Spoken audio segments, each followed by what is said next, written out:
ready. This is going to be exciting.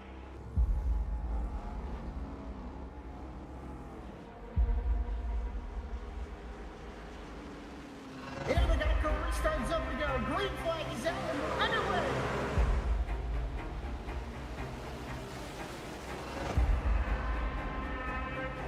Just a few laps into this. Oh, the 37's getting loose. Oh, and he saves it.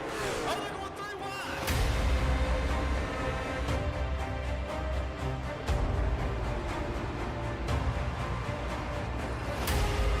We've got a 5-way fight for the win of this race coming to 4 laps to go.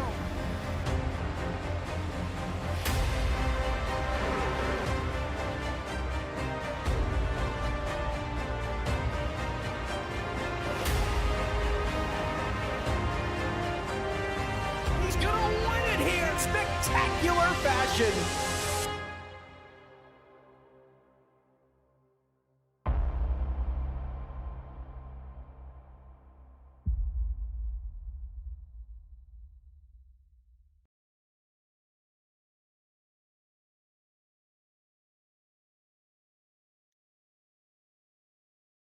Hello, everybody, and welcome to the great state of Alabama, home of college football dynasties and Talladega Motor Speedway.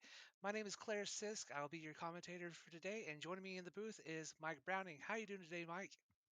I'm good. I'm glad to be here. Finally got my computer up and running to come back and watch some of these races and call some of the action. So I'm pretty excited. Yes, that's definitely probably going to be an excited one. Probably, I mean, you're always going to want to try to avoid that big one, not get caught up in somebody else's problems. Almost forgot. We also have Samuel Joseph on producing tonight. I didn't want to leave him out, but right now we got our schedule up.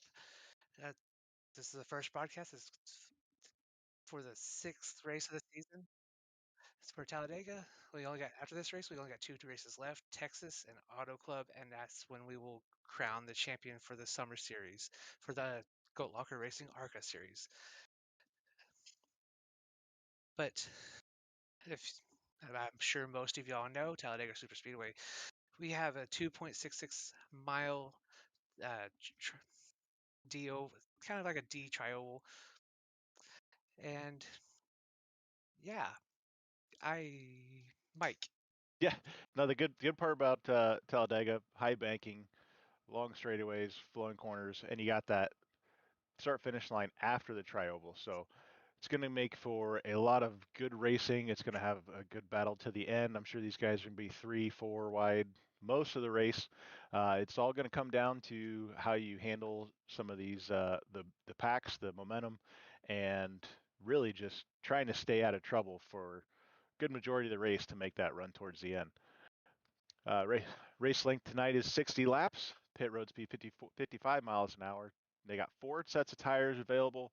Don't see that being too big of an issue, but it's definitely going to have a little bit of a advantage, especially towards the end if people aren't taking tires. 2 green, white checkered attempts. They got 75 or 70% fuel, so going to be a little bit of strategy.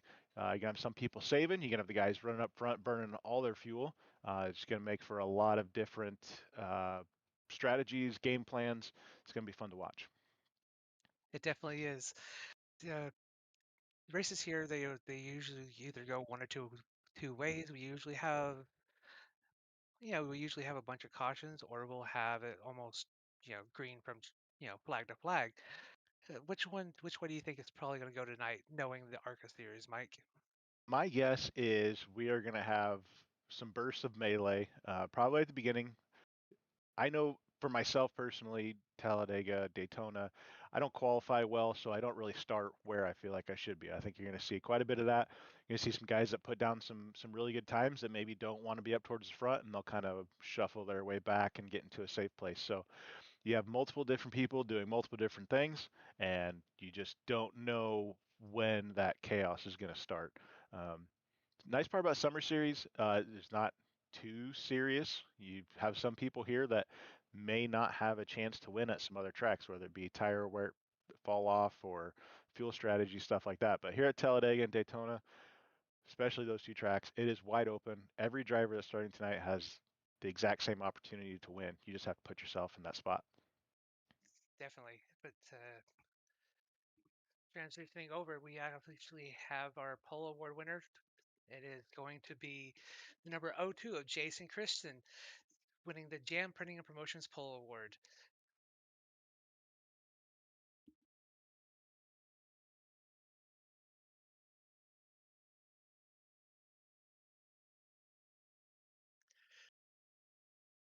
All right, the qualifying has been set. Like I said, got Jason Christian on the Jam Printing and Promotions Pole Award, with Daniel Parks in second. Starting third, you got Alex Grog in the 100. Fourth, you got Chase Marcus in the 710. Starting fifth, you have Jamie Barkus in the 15. Sixth is Colby Muse in the 77.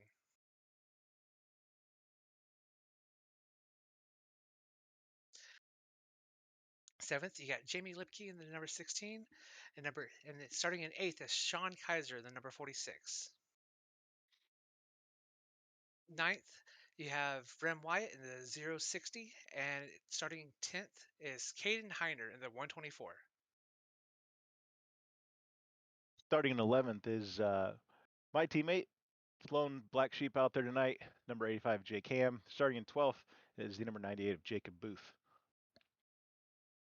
13th place is going to be the number 94 of James Dubos? We'll figure that one out later. 14th is the 55 of Okie Montgomery. 15th goes to Bryce Grissom in the 225. 16th is the 04 of Wesley Burke. Starting 17th, the number 40 of Dylan Simmons. And the 18th, the number 969 of Ronnie Morrison.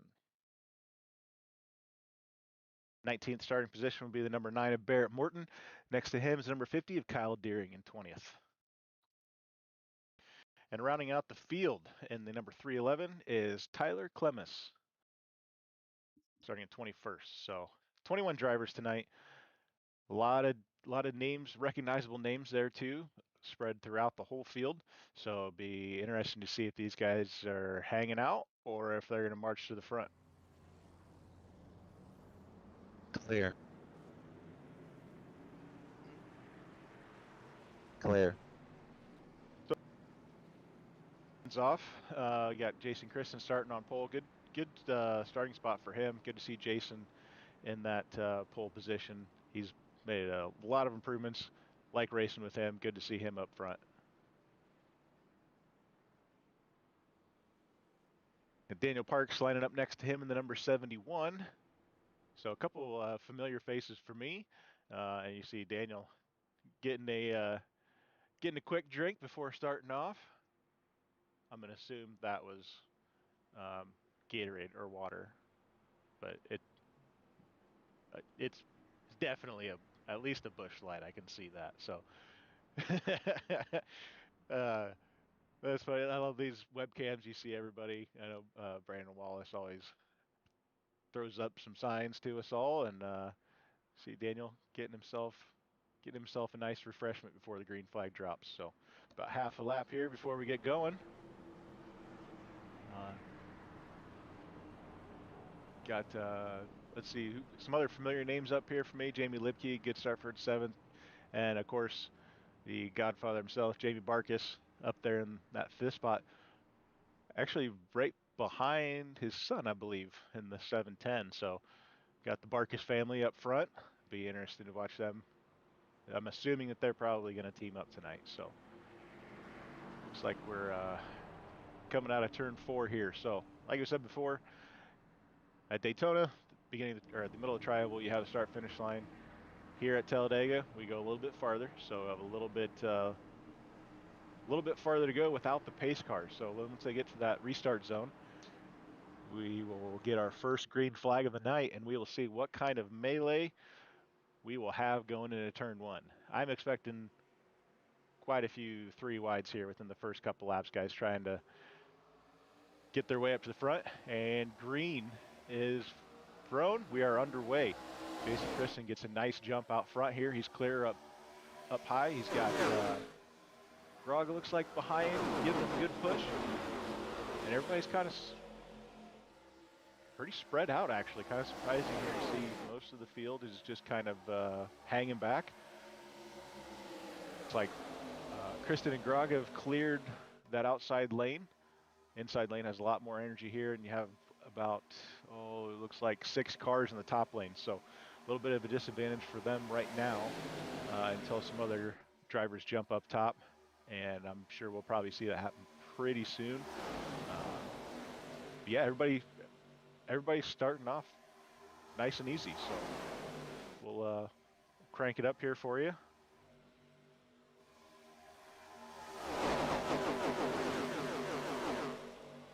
I'm back.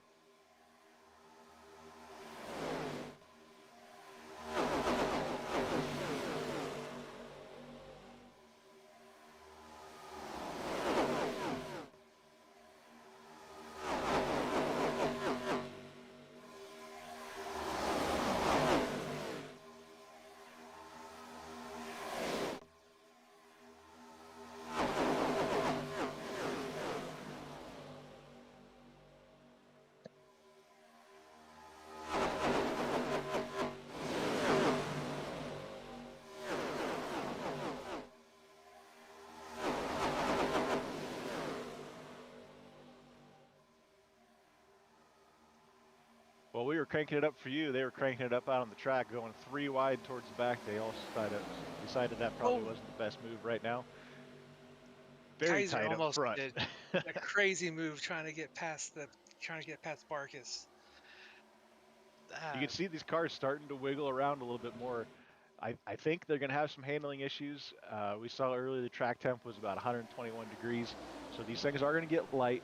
They're going to use some tire, and they're going to start getting a little bit more difficult to push. Also, you got these runs, massive runs. You don't want to let out of the gas too much. You want to keep that thing spooled up so you stay in the power band. And if you let off too much, that's going to drop you quite a ways back and check everybody up behind you. So Yeah, and it smart. doesn't create stack ups, and then it's usually like the 3rd or 4th car doesn't see it coming, and that's usually where the wrecks start to happen. Yeah, you got to make those smart moves. Got to make sure your spotter's telling you that you're clear. And yeah, these guys are really going at it side by side, going into the corner. Big move there from, was that Wesley? Yeah, that was Wesley. Came in really tight to the bottom and shot up the track. Maybe he got a little bit of arrow push there, being behind. See the 124 of Heiner there. Yeah, Wesley and Heiner seem to be working pretty well together. It looks like Wesley's going to push Heiner up, doing his best to push Heiner up towards the front. We're riding on board with Heiner. It seems like so calm while you're sitting here, but it does not feel calm when you're trying to keep it off of those other cars. Oh, No, Wesley was not wide. When you're the one behind the wheel, those big moves tend to create a little bit of pucker factor. And Wesley had jumped all the way up to the front. I think he started more towards the back, so he has decided that maybe that's not the best strategy, and he's going to come back down here behind Jason Kristen and Jamie Lipke, which Jason Kristen was the pole sitter, and he's dropped all the way back to 10th place. So, we got one spinning sideways on the back stretch. And he gets collected on the coming down the track. Got it. 2, 3, 4 flips. Rem Wyatt in the number 55, in the 55 of Montgomery. That was a hard hit. Good thing that they had those fast repairs, because basically in case you're not familiar with iRacing and everything, they do have a fast repair in their pocket. They can come down pit road and essentially get a brand new car. But you hate to use it this early in the race, because every time I've ever used it this early, it always seems to just bite me. Yeah, and it was just tight racing there. I don't know if somebody was trying to move or set up a block, or it was a bad push there. We'll try to get a replay on it. But Rem Wyatt just got clipped, turned himself up towards the wall, and then coming down the track, Oki just had absolutely nowhere to go. You can see here, looking from his onboard, looks like he's safe, and in a blink of an eye, you are getting that fast repair taken care of after you tow to the pits. So probably going to end up being a lap down with the tow. It's going to take him a little bit of time. He might be able to stay on the lead lap though, with the size of the track and the pace speed. So we'll see what happens to him here. And as you can see, just Rem's here 3 wide, and he's just kind of riding along, but just Not enough room to make a move here. Let's see. We're about to get a really good view of what exactly happened. It looks like just one of those things that Jamie Lipke was coming down, and he was kind of Jamie. Yeah, Jamie Lipke was moving down while he was moving up, and it just created just a perfect short racing incident. But Lipke has been one of those that's been snake bitten all season long. She's definitely she's definitely the business of misery. Yeah, it's just kind of an odd way they came together. Jason Kristen had a good run there, and I don't know if he was trying to slip in behind him, just not enough room. But either way, Jamie's going to have just a little bit of damage, not much. Should be able to take care of that fairly quickly. And Rem and Oki are going to be on the back foot here. Long race though. We're only on lap 6 of 60, so they got plenty of time to get back. And it looks like Daniel Parks is the only person to stay out behind the pace car. That'll be an interesting strategy here to see if those tires really were wearing out that fast. Yeah. Well, hey, Daniel has not taken an opportunity to get a drink yet. If you can, I mean, if you can hear us, Daniel, give us a wave. There are a lot of these drivers will watch the broadcast while they're racing, or at least listen to it. So And you I don't never know how know. they do that because I can't chew bubblegum and walk. So if I'm trying to race while listening to a race, I think I would probably just have some sort of schism or a seizure. So Oh, I would probably start hitting the brakes every time I hear one of the announcers go, "Oh!" oh, you're looking around. Yeah. It's even worse because it's on like a little bit of delay. So, but it's definitely a lot of fun Yeah, so this trying. the pit stops here have really shaken up the top 10. I think Barkus was around that fourth or fifth spot. He's up into second. Booth, I haven't seen his name much, but he might have been up there. There's a lot going on. We're watching Well, quite a bit of action, so he kind of qualified a well at shake up least. there. Yeah. I, Deering was down towards the back. He had kind of shuffled to the back to just ride it out. He's up into ninth right now, and um, Yeah. yeah, just a bunch of new faces up here after the pit stop. So we'll see if some guys are wanting to go and push the envelope, or if everybody's just content with hanging out. Well, between both of us, we only have one of our teammates in the top 10, and that's Jason Kristen. So, but I mean, Yeah, Ham is in 13th, so he's not far off. yeah. Surprisingly, everybody, it's well documented that Jake is very aggressive, but on super speedways, he does take it pretty easy. I'm sure by the end of the race, we will see him beating fenders with somebody. If this was like a Kalshi bet or something, I'm pretty sure that would be a very high percentage of. We always say Jake hit somebody, so we know it's coming. It's just when's it coming. So I was committed to that line. I give Jake a lot of crap, but he's a good dude. Known him for a long time, so good to see him out here. Good. Another teammate had some internet problems, so good to see somebody in the camp out here running around. Yeah, Good to see all definitely. these guys out here running around. Got a decent field tonight. A lot of hopeful drivers.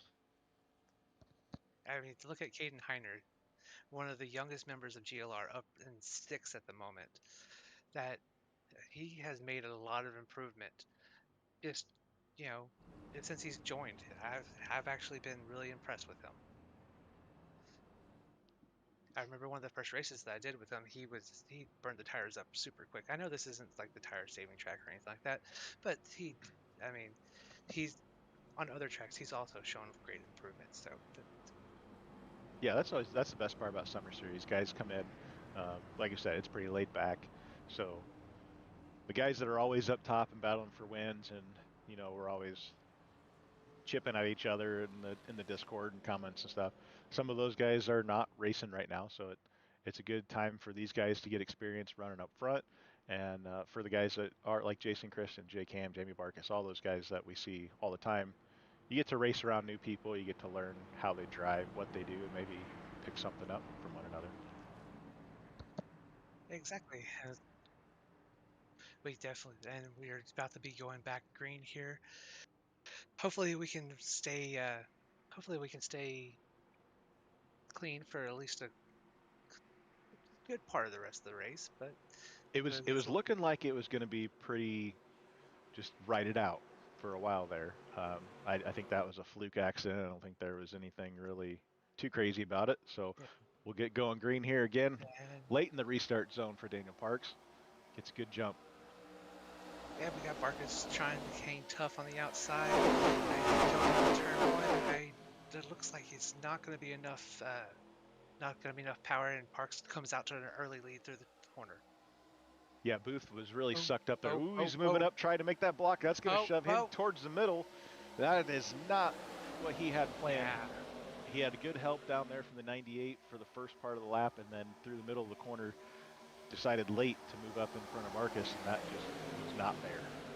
I definitely spoke too soon on that one, because that was definitely a sketchy move there.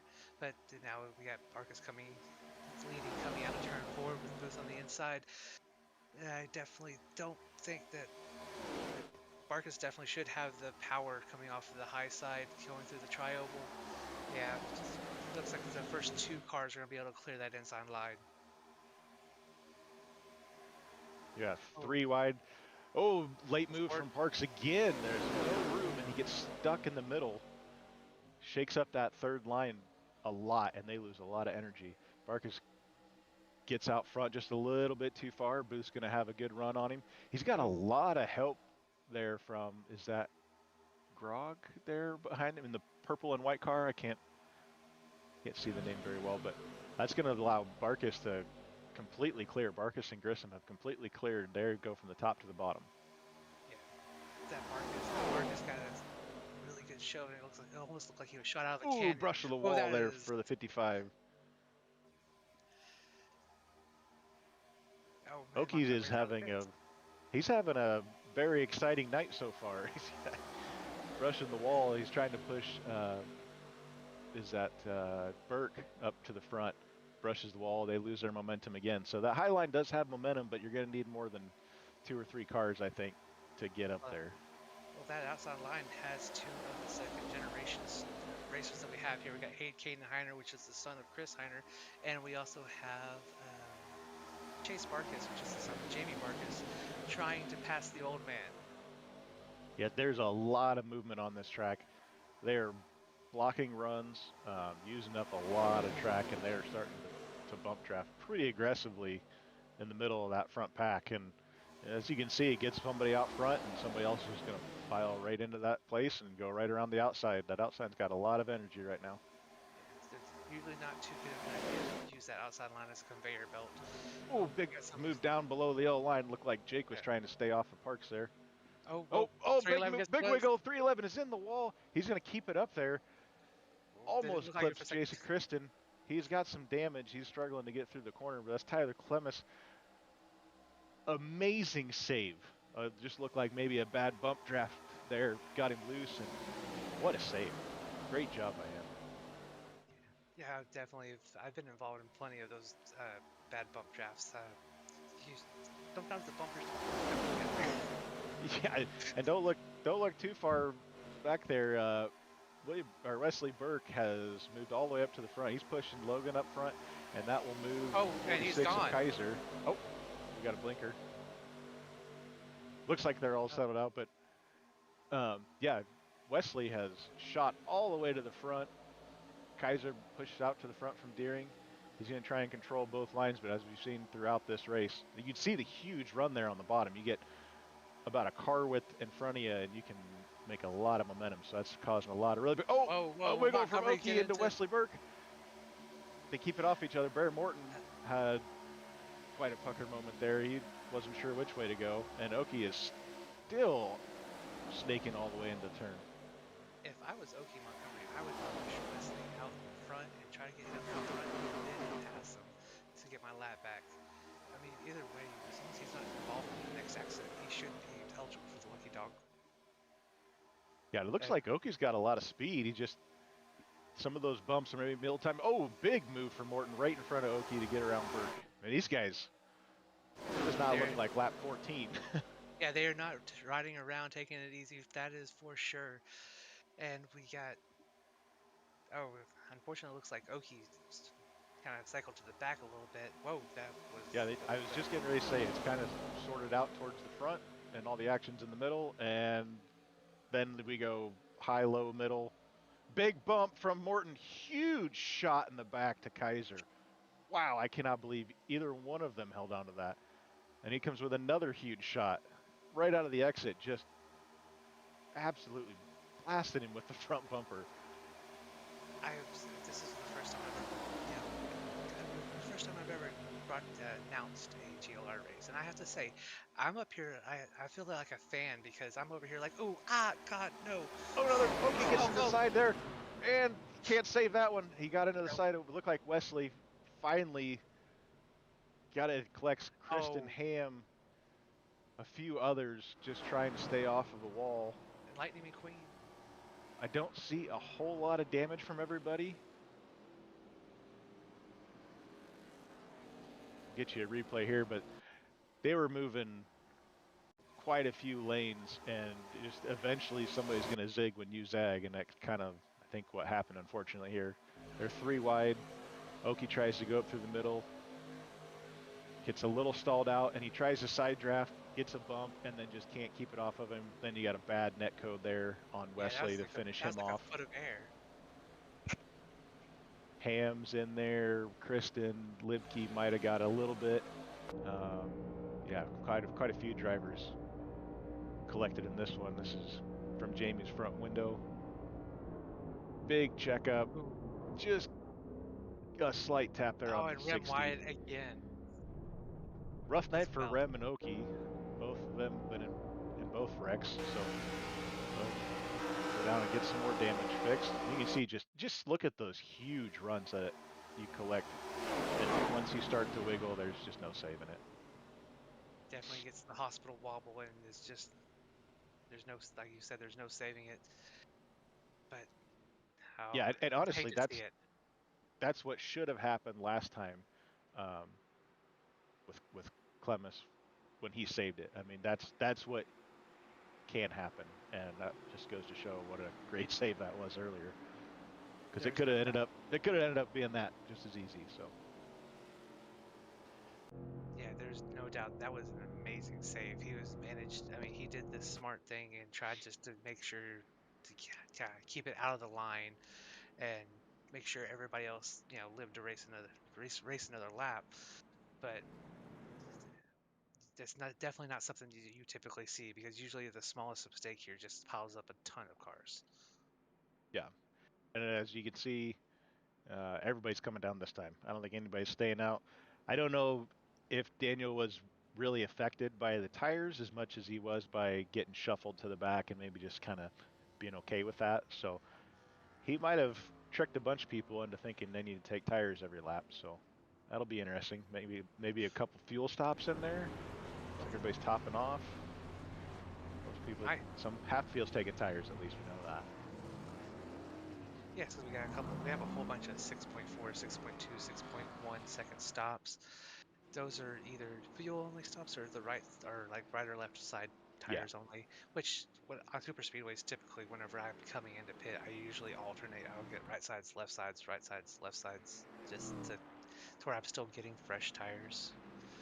Yeah, and most of those drivers in the back were ones that were caught up in the accident, so they threw in a power slide on that set of tires, get them out of there, get some new ones on, and regroup, reset.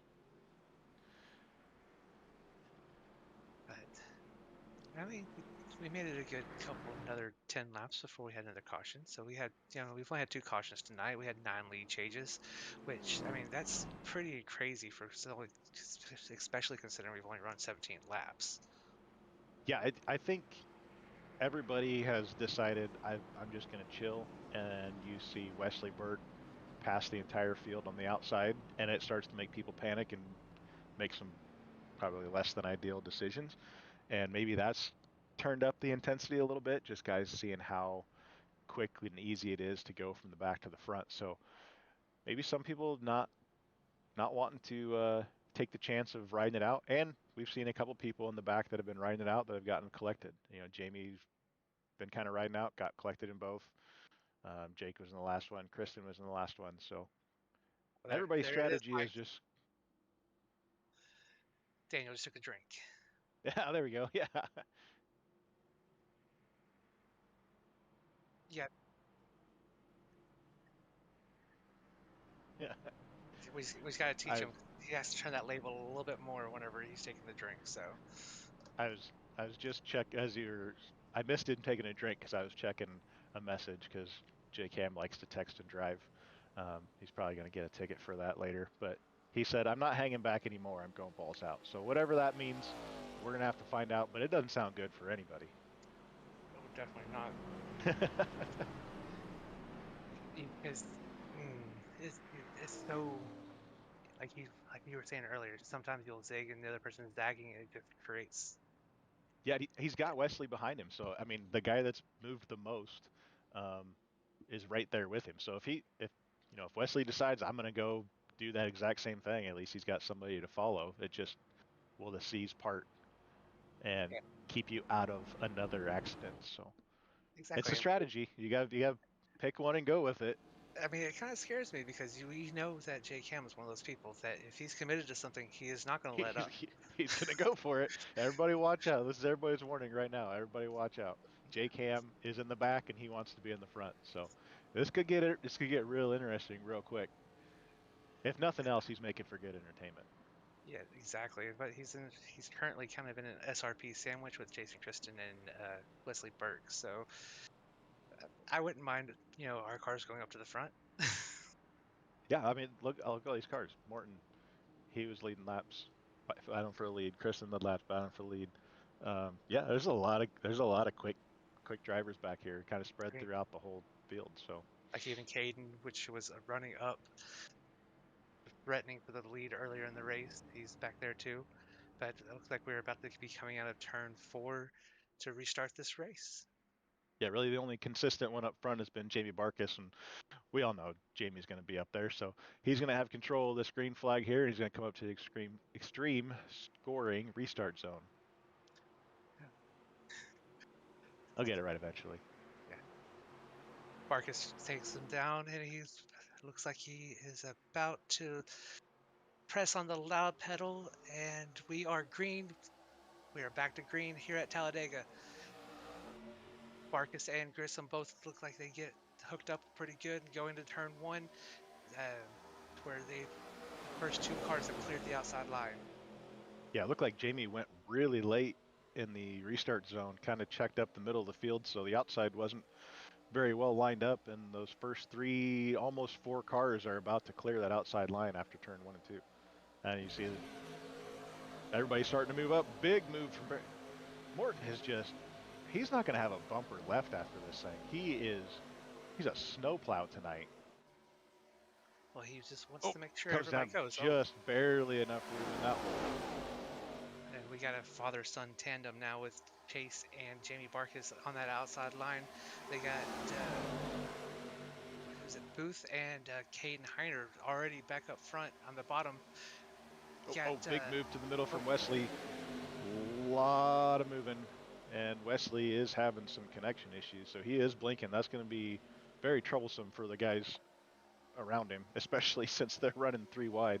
Somebody blinks out for a few seconds. That gets a little scary. We got Chase Barkus coming down to the inside line a little bit, hitting a little bit of that side draft, and coming back up and bumping his dad. Oh, he goes. Tried to make a move, but he wasn't quite cleared. Moves back up in behind Jamie, and if you look just behind that second row there, most of the people we were talking about in the caution are right there. Morton, Kristen, Ham, Parks, all right there, and Jamie's right behind them. So Yep.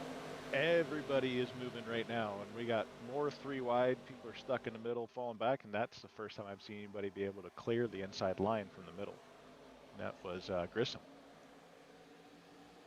Definitely. Big we move also here from the had 46. Kaiser's Thought about it. that was not going to be clear. And but Morton comes down the inside line. He's coming up. He's side by side with second, and with Alex Strog pushing him. It looks like he's going to be challenging for the lead. And Kaiser moves to the outside with a huge head of steam, and he is on his way to the front. Morton finally takes the lead after all of that, all the bump drafting, huge pushes, finds himself needing to push here from the number 100 of Grog, I believe that is. Says It's number 31, but 131, but yeah. I finally figured that out. It takes me a while. I'm not good with numbers, so. We got 3 wide here. You got Kaiser on the top with Deering behind him, J-Cam behind him. That outside line's making a lot of energy. Morton moves up in front, bunches everybody up. Big bump from Deering, and somehow they managed to collect themselves and get through the corner. I was just about to say, I have no idea how that worked. Bad bump there from Jamie onto Grissom. As you see here, the 98 of Booth has moved his way up with, a big push, and he takes out Morton Kaiser. Jake Ham gets into Parks in it. And Wyatt again. Back in. Oh, God. It's just ill-advised push in the middle, got a little bit loose. Was that Lakina too? Everybody's trying to block runs. Kaiser behind Morton here. And I think it was down just below that. Actually, Kaiser hit the wall, slowed it down, so it got him a huge run coming into this corner. And Grissom and, is that Booth? Oh. Jamie did avoid it. Oh no. Oh, nope. I was about to say, there she Jamie, is. you avoided the wreck, and she just got the last bit of it. There's a lot of crash magnets on these cars tonight, apparently. I bet you you see she's checking up, car. checking up. Thought she was good, and then, nah, let's go ahead and just give you a little kiss on the rear. Spin you around. I mean, you can't really go much slower than that, and she did everything she could to stay out of it. That's one of the worst feelings of the world, when you made it through the wreck and you just get caught like the very last second. It's very disheartening. I'd almost rather get like involved, like at least give me a show. Yeah, knowing Jamie, right then she probably said finally, and then got hit, just to add some insult to injury, pour some salt in the wounds. Yeah, like I was saying earlier in the race, that she's really kind of been snake bitten this season, getting involved in a lot of accidents that weren't her fault, but at the same time, it's just kind of the nature of the ARCA car, because Looks like everybody again is going to come down. That's going to give some of the guys on pit road a little bit extra time to get some damage fixed. And we'll try and catch here if we see anybody taking just fuel or 2 tires or 4. Grissom, Booth, and Deering all pull into their spots. Looks like they're going up. Maybe just, Morton is sideways in the pit stall there. Oh. I think might have got a little help, but finally does make it into his pit stop. So a rough couple laps for Morton, going from the lead to sideways in his pit stall. Maybe he just locked it up here. It didn't look like anybody was around him, but take a look here. Let's see. Way off there, so maybe had some damage. Trying to stay off somebody. And comes in here and just missed it. Just overshot the pit stall there. So he finally gets it in. It kind of reminds me of the pit stop earlier this year, to where somebody was coming to pit road and they got clipped and got turned all the way around, but they were perfectly in their pit stall, so their pit crew just went ahead and pitted the car. It was close. I mean, he just needed to get a little bit of wheel spin there, turn it all the way around. But I don't know. I can't even count how many times I've done that, where you're just driving in and then you're like, oh crap, there's my stall. Or the whole, it's like, oh, I guess the ghost car isn't in effect quite yet. Yeah. Crap. So it looks like we've still got Parks getting damage fixed. Rem Wyatt, Oki in there. Another shot at Daniel here. See if we can get a drink out of him. Come on, take a sip. Come on, you're thirsty. You need to hydrate. It's hot out. Come on. It's really hot in that car. Come on now. You Yeah, got, you know, you got to stay hydrated. That's rule number one. You yeah, can't just, you know, you drive better after a few beers. That's fine. yeah. Well, you got to relax, get the butterflies out of the way. There's a lot of butterflies here tonight, as we've seen. There's a lot of big moves, a lot of high heart rates, and yeah, every once in a while you just need a little sit to take the edge off. Oh, I mean, I can understand kind of some butterflies. I mean, this is the first of the ARCA Summer Series that's been broadcasted this year. So we're definitely not, the series definitely isn't really used to it at the moment because unfortunately couldn't find we couldn't find a producer for it.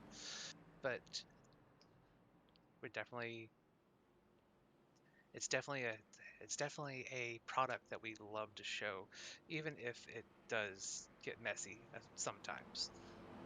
Yeah, I enjoy watching the ARCA races. Um, it's funny because the cars they're so underpowered. So everybody's kind of used to being in groups. But like I said before, if you lift too much, it doesn't have the power to just suck right back up. Like uh, Barrett Morton had a really good run because he's using that power band to his advantage to get those runs. And if you back off too much, you don't have the power to catch back up. So you got to really figure that out and fine tune it. And sometimes that creates a lot of checkups or some of this wiggling side to side, everybody getting loose, bump drafting. It's always something. Was a lot of the updates that iRacing has been doing, that it has made a lot of the cars more aero dependent, where you can definitely aero grief or get aero loose, and a lot more. The ARCA car hasn't had a ton of that. I know the trucks were really bad about it with the update, but it's still, some of that did still come to the ARCA car.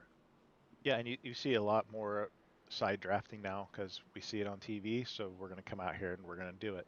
And you can tell there's a difference. But if you're not expecting that guy behind you to be right up, sucked up to your rear tire, you make a little wiggle, and that's going to cause pretty big headache. So pace car drops into pit lane, gets back to our extreme scoring restart zone. So close. You'll get it toward the end of the broadcast. I'm sure we'll I'll have wait more for you. practice. We're gonna have more practice, I think. So Yep. And it coming looks to the like restart zone Grissom, now. and we have green flag coming back out. Grissom. There looks like the outside line actually with Booth has got actually got a better jump hider behind him, and you got Kristen on the outside. Oh, and you got Grog And going to up in the the middle, this inside. is going to get ugly. He's trying to side draft on the bottom. That's not going to work very well. He's going to have to give room. Yes. Finally get through the corner, but that was pretty touch and go there for a second. Oh, Oh, there goes how four wide. wide. But here comes Morton to just snowplow his way through the field again, using that front bumper, and he's going to shoot out, take advantage of that clean air, and move up to control the outside lane. And here comes the 46 of Kaiser again. He's just been front to back to front all night long. Barrett Morton definitely seems to be the embodiment of if gap car this race, and he's reminding me a lot of the Dale Earnhardt Jr. 2001 Pepsi 400 cars. If you remember that one, where he could just go anywhere he wanted to, and it would just stick and work. Yep. For a second there, I thought they were going to kind of play it easy and go single file, but absolutely Kristen. not. Booth pushes Kristen all the way to the wall, finally has to concede the position. He drops all the way back through that middle lane. Just had no help to move up there and try to make that move. Put Kristen up front. He's clear by 2, but on the outside, here comes Grissom again. Grissom and Grog are hooked up. They are touching throughout the entire corner, and they just keep on giving those pushes to where they're almost clear of the inside line. But Morton just goes in the middle. Oh, we're going to go 4 wide now. We're going to see. We'll just stick to 3 for now. But Barrett is, if there's a hole, he's going to put his car in there. And yeah, Grog way under the yellow line there. Could have been real bad. But look at that. We have Jamie Lipke on the outside and Jason Tristan on the inside. It looks like Morton's going to try to go in the middle. Oh. This is going to get 4 wide here pretty soon, I think. Jamie Lipke goes down to the bottom, gets pinched there. She was going for the lead, but Grissom made a good move to the bottom. She had to back out of it, and she's going to get a bumper full of some Barrett Morton. Oh, big move down to the bottom from Grog there. He was trying to side draft him. You could see there that took a ton of momentum away from Barrett. Grog's going to be stuck in the middle. On the outside comes Booth. Middle line's coming. They're going to shoot to the outside and go right around him. Looks like Barker's is going to try and pick him up here. Grog has been very... Whoa. Morton went to the outside, but Booth was there. Parks is going He's to going the to get picked hospital. up by Parks. And Chase is going to fall back with Jamie. I think that's a good move for Jamie and Chase just to get out of there for a second. Yeah. But as you can see, huge run by Grog again. He's been... If you got Grog behind you, you're going to the front. Oh, definitely big wiggle from Barrett there again. It's definitely I've been very impressed seeing Barrett. He just seems to have a mastery of the draft on this track, because he just seems to be able to put his car wherever he wants. Yeah, these drivers aren't making lane changes. They're going from the yellow line to the wall. I mean, it's abrupt, instant, and aggressive. So the top 3, 4, maybe 5 feel pretty safe right now. Just being after like 6. They're trying to line up for rush hour traffic back around 6th or 7th place. They're going to have a good run here to the outside as that bottom line tries to pedal it to stay in line. These 4 on the outside and the middle are going to start reeling them back in.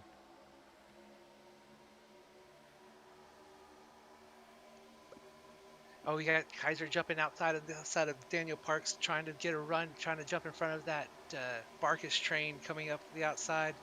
And a huge run. They're going to go right beside him. Morton's going to takes the second. Oh, Morton tried to come down to give Kaiser a push. Kaiser moved up to try and get in front of him, and they about collected each other. So that'll put Kaiser back to the back again. He's going to have to re-rack and restack here.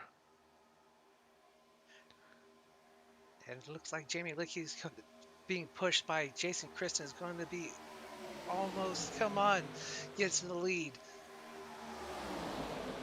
And the Barkusi, we'll call them the Barkusi. They're teamed up here, trying to push Grissom to the front, but he gets a little bit loose, has to back out of it, and that kills all of their momentum. They go from battling for first to barely 5th. And looks like we've had 3 cautions and 14 lead changes during the 30 laps. So basically, we have a lead change, or 15 lead changes with 32 laps. It looks so we pretty much averaged a lead change every other lap, but the lead changes only get counted at the start-finish line. We've had way more lead changes than that throughout this race. And from 5th back is turning into a hornet's nest. They keep packing up, they'll get the momentum, they'll catch back up, and then everybody decides to go for themselves, and nobody's really working well together except for the Barkusi there. So they move all the way up, and then they drop all the way back. Nope, big move there. Can't go 4 wide there. Finally get it sorted out. Looks like Chase said, "Bye, Dad." Yeah, either Chase said, "Bye, Dad," or Jamie said, "I'm getting the hell out of here." There were some big moves in there. A big tap. Barrett's now losing it. Sideways, saved it. No, he's going to park it on the banking. Oh, that could have been way worse than it was. They're going to stay. They're going to stay green. That basically shot any chance that Barrett had, unless we get a couple more cautions, because that is definitely going to put him at least 2 laps down with this. Yeah, you could see that coming. They just weren't lined up coming down. They're pushing. They're swerving.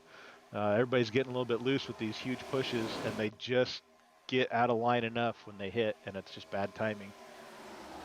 Nobody's really at fault. Maybe a quick move to the bottom. Maybe he didn't intend to be there. He was trying to move to the bottom and just caught him. But either way, that'll put Barrett into the pits. It's such a sad sight to see, because somebody who is doing so well and just had so much command of wherever he wanted to go throughout this race. Yeah, he was definitely the aggressor and definitely pushing the limits. I don't think that one was on him, but yeah, he was definitely the one who was making the biggest moves out here. So everybody's kind of filed in, chilled out for a lap or two here. The top 4 or 5 have kind of been in that line this whole run here. So Jamie gets out front, and Jamie gets out front there and kind of controls the pace, and everybody's starting to follow along. So, But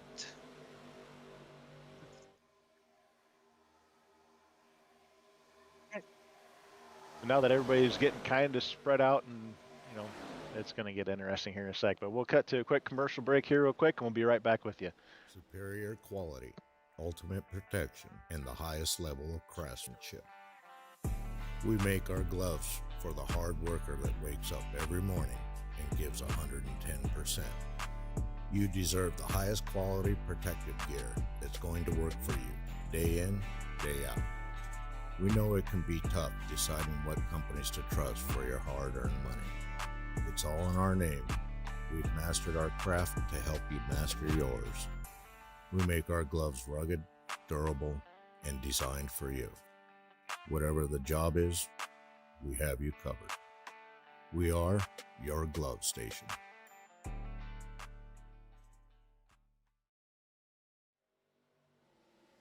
okay. Welcome back, everybody. We're back here live at Talladega. Do you remember all that talk about, oh, we're going to single file, we're going to ride it out? They just said, forget all of that, and we're double file back now. It has definitely turned the heat up. What do you say, Mike? Yeah, if there's a lap or two of anything that's considered boring, they are going to change that real quick, it appears. Grog goes from the pusher to the pushed. Gets pushed all the way from the back there from Booth, and he goes straight to the front. Jamie's going to use Kristen on the bottom side to kind of come back in, and Booth's going to drop down in front. Pushes a little bit. Grog gives him enough room, and they stay side by side. Big move there from Kaiser. Definitely. Kaiser just said, I do not want to be following the number 94 anymore. Let's go in and outside. I don't think Kaiser wants to follow anybody at this point.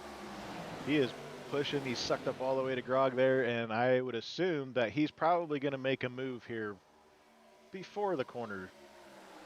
Yeah, it looks like he's trying to push him out. Massive push.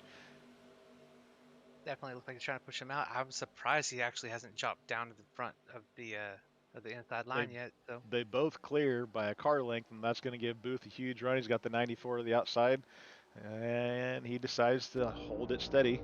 Probably a good move by him.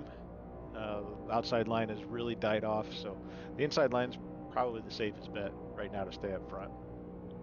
the problem with the outside line is just they just seem to be using it as a conveyor belt, like I was saying earlier today into the race. They use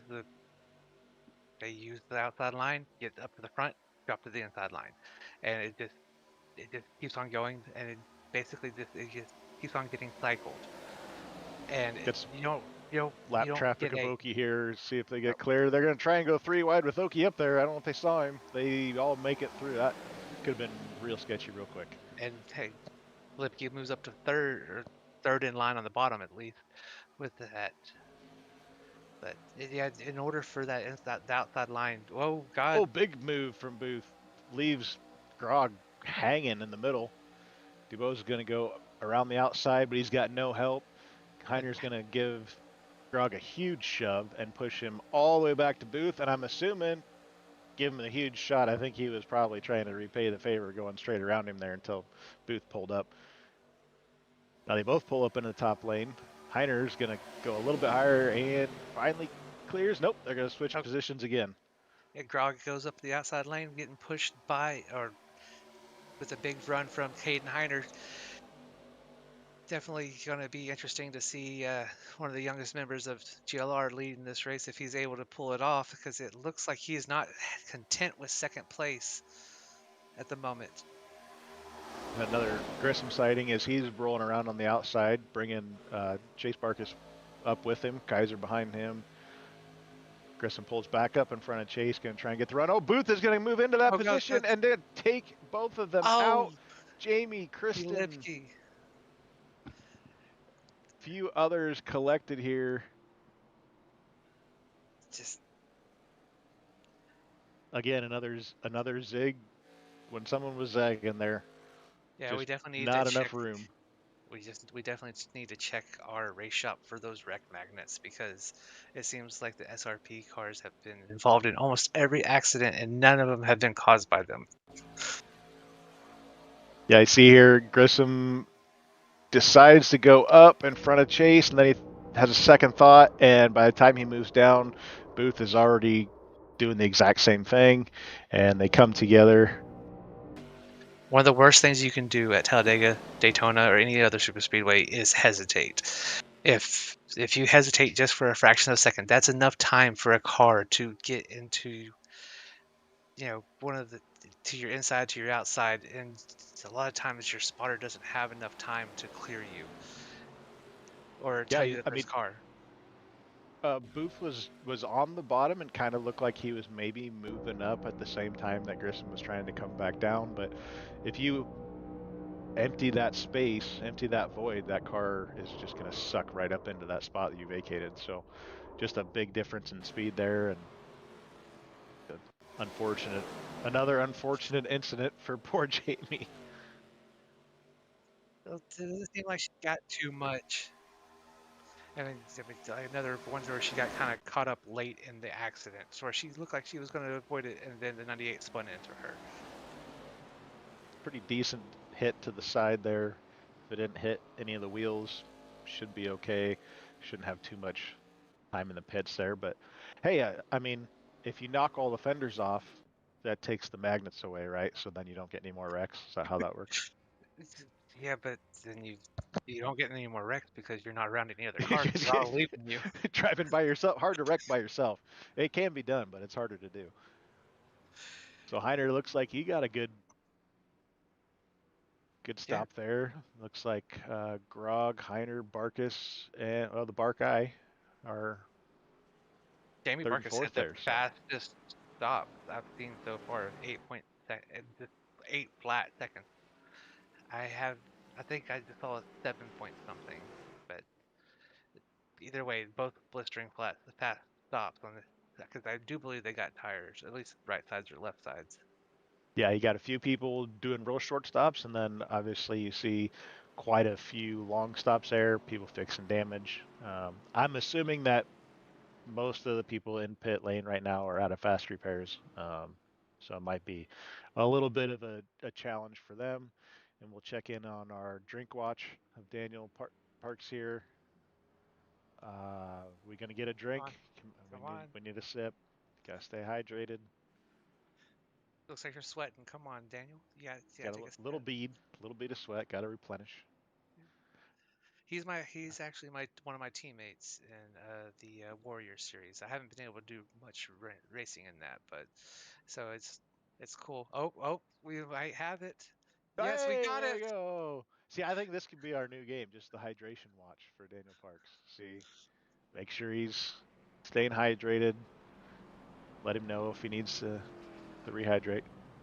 Yes, but I actually did not know a whole lot about Daniel until I actually was grouped in with him on one of the first responders teams, and he's actually a really cool guy. I haven't had any issues with him. Yeah, that's the cool part about this league. I've been here since these guys started it. We've all moved over from another league that we all met at. So I've been here since the beginning, and you see everybody come in and where they're at and where they are now. And Daniel's one of those guys that has consistently got better each and every season, and it's become pretty common practice to see the 71 running within the top 10. So good for him. And again, he's lucking out. I mean, he's missed most of the incidents. He's sitting up in fifth place right now, puts himself in a good position with 28 laps to go, Yeah, 28 laps to go. or We've 18, only had 18 laps. 18 laps to go. Yeah, I was just, I said I I wasn't good with trusted you. numbers. I Yeah, trusted you. I just went I with what you said. yeah, I don't know why you trust me. I already said I wasn't good at numbers once. Fair enough, but I mean, we've had basically one caution every 10 laps. not horrible, but not amazing either. But we've also had 20 lead changes, so we're still continuing that one lead change every other lap trend that we've been seeing. And like I said, it only counts the start finish line as well. So we definitely, I wouldn't be surprised to see towards the end of the race that that number creeps up to like 35 lead changers. So Yeah, and the cautions, it's not like we're seeing frivolous cautions. I mean, these guys are going hard. The cars are loose. They're kind of wild. People moving at the same time or deciding to do something at the same time. So it's not like people are just taking each other out or racing recklessly. They're racing hard. They're going for very little space that's available, and that's kind of what you have to do. I mean, you see guys go from the back to the front. They're not getting there because people are getting out of the way. They're getting there by making moves. So it's what you got to do, and there's consequences to it if you do it wrong. well, the track temp has gone down from 120 degrees down to 105 as we get ready to go back green flag racing with the extreme scoring restart zone. We have Alex Grog leading him to the green with Caden Heiner on the outside. Who is going to get the best jump? It would definitely be C. We get the green flag, and it definitely looks like Grog is going to go up, get pulled away, but he didn't have any help, so he went ahead and jumped in front of Caden. But it does look like they're getting dicey up the front already.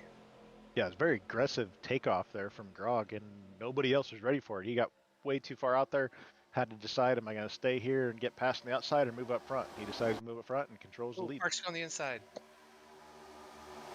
Pull back in. But yes, Chase and Jamie are linked up again on the outside. That's going to pull them all the way up to the front. Grog's going to jump up in front of them. It's going to leave the bottom up for Heiner. Parks and Kaiser are going to push Heiner all the way up, even with Grog on the exit of turn 4. I mean, Daniel Parks and Chris's dad are teammates on the Warriors series, so it would not surprise me if Big wiggle from Chase there. Grog might have got a little bit of contact and decided to move out of the way. Another big push here from Jamie. it comes down to the last lap and Jamie's pushing Chase. Do you think Jamie tries to pass him? Oh, we're not going to have to worry about it because Looks like father Chase. takes out son. Chase goes around. I don't think he has a lot of damage. He did get hit once there on the left front. We'll have to see how much that's going to affect him if he's got a fast repair left or how much time he's going to have to stay in the pits. But just a hard push here. Grog had gone down to the bottom, stays down there. Big push from Jamie and just gets on the inside and trying to slide it around, and too much sliding on that rear bumper. Definitely, and you also have to take into Right account a there. little bit. I mean, Chase seems like he's somewhat new to the oval stuff. He seems like he's like really used to the road course series. So it might be one of those things he's not quite used to it. Well, and I thought maybe with the move, as much moving was happening with Jamie trying to get up to his bumper, it almost looked like he kind of lifted him off the ground there because it just kind of snapped, but they weren't really moving too much. So it was kind of an odd spin there, but it will happen. The rear end will get loose and light. There you go. Definitely. Do you remember the old ARCA cars where the nose would actually go underneath Yeah, the car? you'd be driving and all of a sudden you'd hit the rev limiter and you have no idea what's happening until you run into the wall. Exactly. Yeah, So those were definitely great. they were amazing, just not at super speedways. But Jamie's still in the lead. See if anybody's going to pit here. We got 15 to go. See if there's any strategy calls here. if I was going to go, honestly, if I was going to go get some, if I was going to pit, I'd go in there and fill it up with fuel to get that spoiler out there just a little bit. It's definitely a Late, balance. Oh, late move from yeah. Kyle.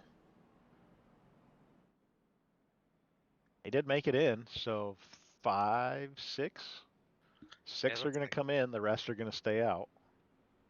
And it looks like Kristen's one of them, Rem Wyatt. They're probably still fixing some of the damage from earlier wrecks.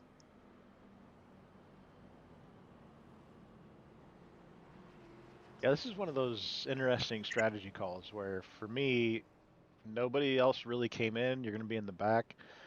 Do you really worry about taking 2, or do you just go ahead and take 4 if you got them? Because, I mean, you're going to lose maybe 4 spots, 4 or 5 spots at the most. So, be interesting to see how that plays out for these guys. But and Daniel Park stayed out. Maybe we can get another hydration break going on. Yeah, we need to start selling hydration break, Daniel Park hydration breaks for our sponsor reads for next season. And we'll have him on. We'll put him in a little box up in the middle, and we'll have a little drink counter. Just make sure. Daniel just drinks whatever his sponsor is. Doesn't matter if it's motor oil.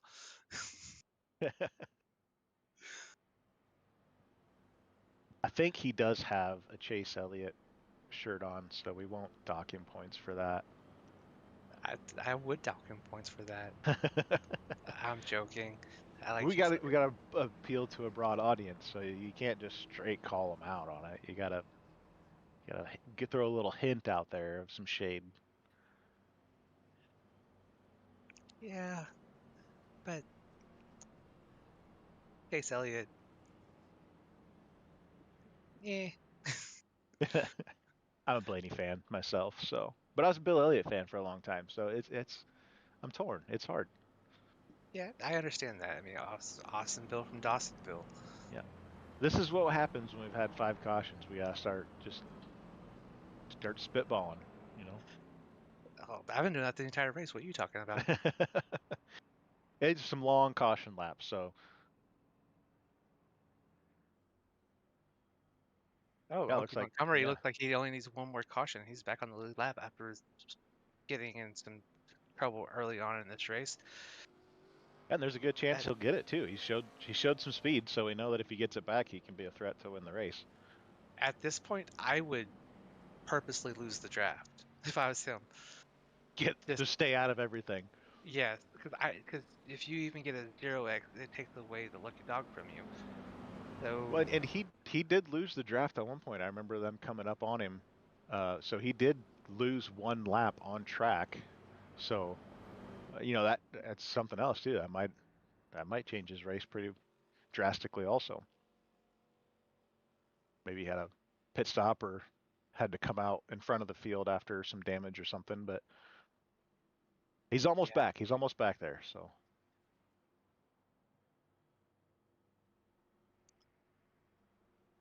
It looks like Jimmy did take 4 tires, so he goes from the front of that pack to the back of that group. I definitely think 15 to go. It was a good idea to take 4 tires because it is kind of a balance because there is a little bit of a grip advantage when you get the newer tires, even though this isn't like a huge grip track. If we're at like Atlanta, another super speedway type track, you definitely want to take tires because that just gives you the ability to run withatever line you want. Without having to lift. Right, you see all of them bobbing and weaving and struggling on some of the exits and middles. If you got 4 fresh tires compared to everybody else, you'll be able to hold that a lot easier. So, yeah, let's see how that works out. But you also have to worry about the tires being up to temperature. That's why I was saying like 15 laps to go. That should give you enough time to get those tires good up to temperature and where you can actually take advantage of them. Yeah, he should have a pretty good shot here. And I noticed hanging out in the back there is that number 40 of Simmons. He's been kind of the one to watch in all the other series, and he's had an extremely quiet race. So I don't think if that pays off for one time. I have not. I don't believe I have. So we're going to come up to the extreme scoring restart zone. Nailed it. 5th time's a charm. Way to go, Mike. See where these guys are going to take off. Daniel Parks is in control, and he's going to take off right away out of the box and get a nice jump. He's going to be clear of that outside row. He's got Simmons. No. Thought he was sucked up a little bit higher, but that is a great push from Heiner on the outside. Kaiser right behind him. Yeah, that was a great jump for Park and the 225, but Colby Muse just was not anywhere near him, so they're just basically sitting duck. Oh, get them! What? All the way down into the wall for Grog. A bad push there. I didn't catch it, but he definitely shot to left. He has lost his front bumper, so he definitely has some severe damage. And I think that might have been the first incident we have not seen Jamie Lipke become a part of. So, congratulations, Jamie, you made one. Do not jinx her. But are we gonna It's tight. have? We're getting tight. It's gonna get a lot more exciting in these next 12 laps. Oh, You can see 3 wide. Parks dips below the yellow line, trying to give Heiner a huge shove to the front. yeah, I thought we And were for a second there we were gonna have Heiner leading. back Grissom again back. Oh no, it's Heiner. I'm sorry, Grissom back there in fourth, but Kaiser again to the front. Some beautiful views of catch fence. A big wiggle on the top lane. They have shuffled completely out of that. They lost a lot of momentum there. It's definitely the race definitely has a different feel now to it. You can tell it is go time. We have everybody is jockeying for position all throughout the racetrack. Oh, Lipke kind of A little bad bump there from Booth on Lipke. She saved it. I didn't jinx her. It worked. Oh, we didn't even do like the commentator's picks, so we could do commentator curse on somebody. I did that for Indy. I don't do that anymore. It never worked. I just stay out of it. I got no Lipke's dog in going that up high. fight. So It looks like Grissam's going with Grissom. him. Yep, Grissom had nowhere else to go. He had to move up, and that's going to put Booth, Simmons, Muse, Definitely looks Barkus, everybody is going to go freight training by, still falling back. There's no help there. I mean, had a good run, and then Grissom lost that front group, and there's just no energy there for him to catch on to. Yeah, she looked like she was going to go for it, but it just like hit a wall of air. But the good news, it looks like she did find her teammate Jason Christie. So while everybody else is jockeying around and moving, the number 40 has moved up into fourth place, just riding that bottom line. I don't think he's moved off that line. Everybody else has been jockeying, and he's just content to stay there. So this is, evidently they were protecting it so hard they went under the yellow line. Sometimes you get a little too fixated on that rear spoiler, and wherever that guy's going, that's where you're going, and sometimes it's not even on track anymore. I have followed many a people into the wall because of that. Just get on their comms. Where are you going? Where am I going? Where were you going? You followed me. I was trying to push the wall out for everybody else. Grissom tried to push there, but got a real big wiggle, and that'll kill that outside line once again. So they're not able to get completely lined up. Everybody's starting to swerve, and it makes those pushes really difficult. But as you can see, you get that little bit of a gap. Ton of energy on that outside. Huge runs. Oh, Barkus goes the outside. Jamie had such a good run. He had to get out of line. Otherwise, he's going to take out. Jamie and the 311 are up top trying to make that top line work. That looks like Barkus is going to go. Jamie and Jamie show up top.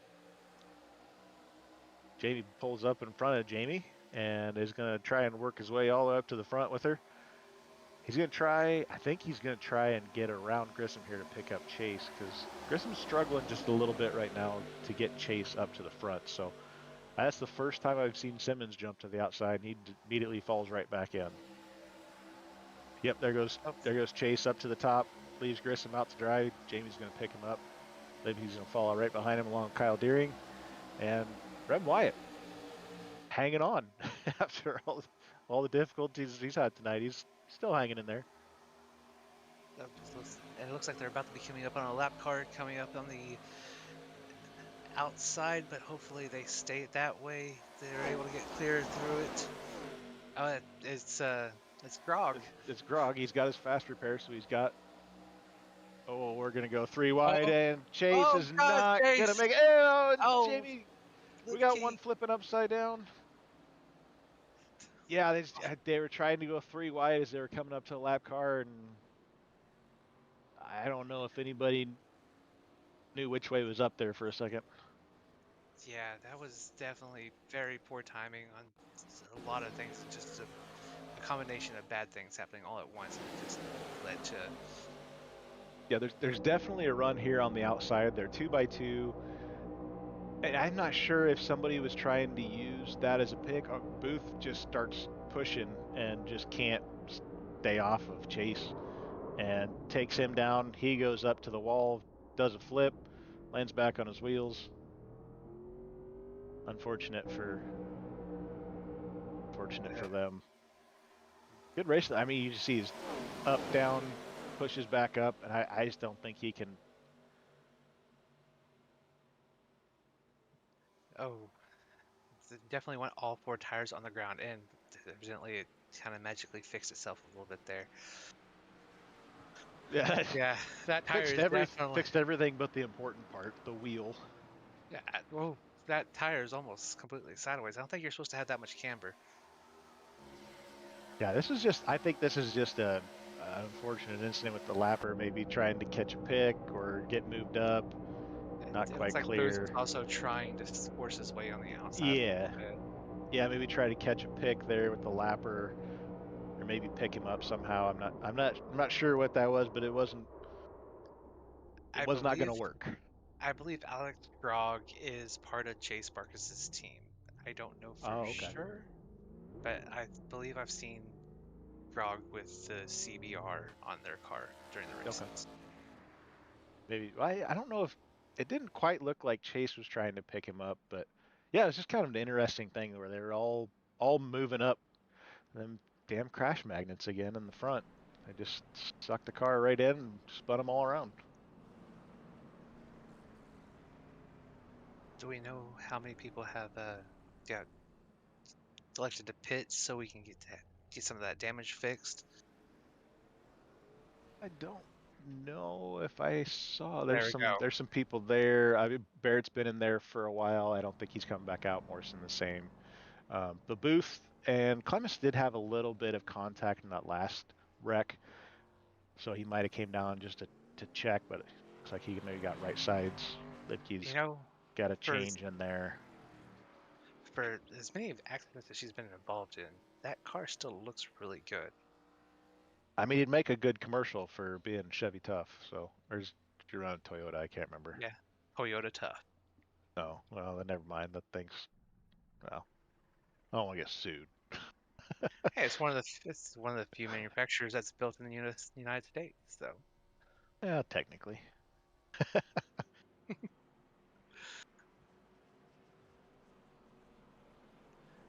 Oh, five to go here. What are we thinking? I think personally, I do not think the winner is in the top 5 currently. That's probably not a bad bet. I mean, I see a few people with the Cape, but Kaiser has been super strong all night.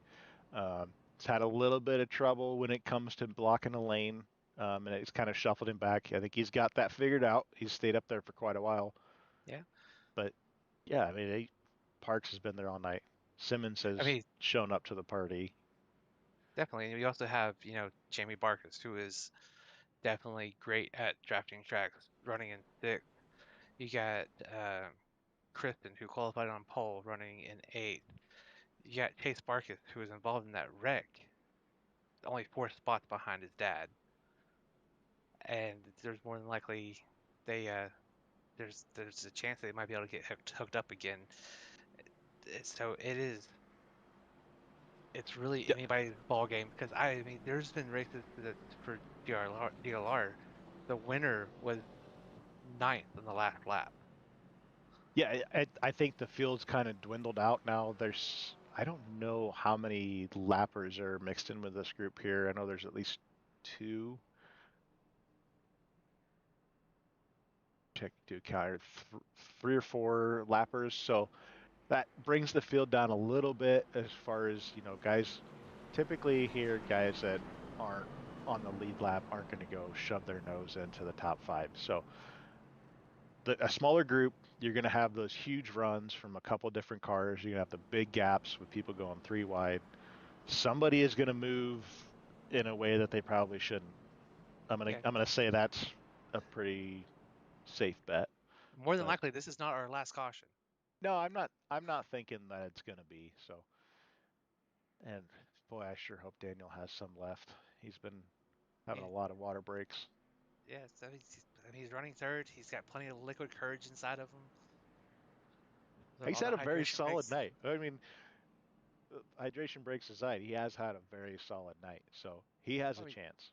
You know, he's sometimes he's he just been takes probably the one of the most conservative of the guys up front here. So see yeah. if he tiles that up a notch.